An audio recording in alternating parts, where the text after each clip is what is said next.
you've reached Kevin Maher at AMC's Sci-Fi department. I can't come to the phone right now because I'm hosting my secret web show.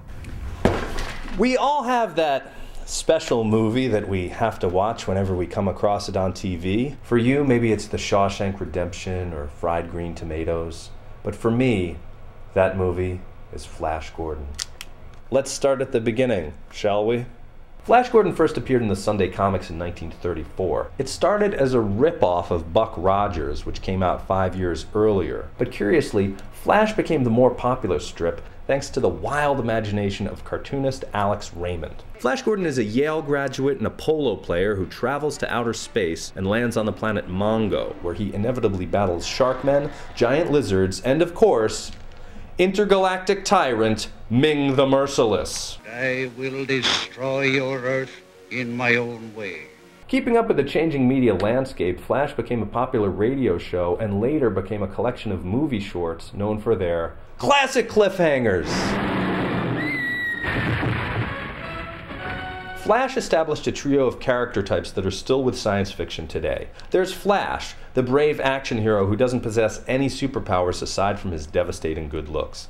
Dale Arden, she's the love interest who frequently gets kidnapped, and Dr. Hans Zarkov. He says lines like, "This planet may be inhabited by swamp men." In 1954, Flash Gordon became one of the first science fiction shows on TV. Let the joyride begin. This summer, Flash returns to television with a brand new show on the SciFi channel. But the big news is that the 1980 Flash Gordon movie is finally on DVD.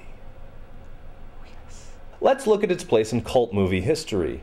Not quite as significant as Rocky Horror, but much more important than Krull. The 1980 Flash Gordon belongs to a specific subgenre, kinky space opera, the only other example being 1968's Barbarella. Both films were made by Italian super producer Dino De Laurentiis. Just to give you some perspective on Dino's career, Flash Gordon came right after the disastrous King Kong remake and shortly before the tragic film adaptation of Frank Herbert's Dune.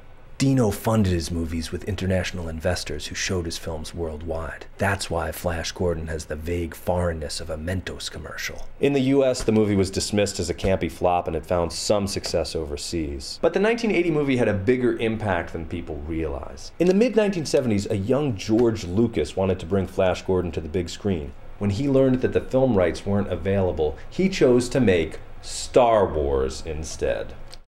So in a roundabout way, the 1980 Flash Gordon changed science fiction as we know it today. Maher!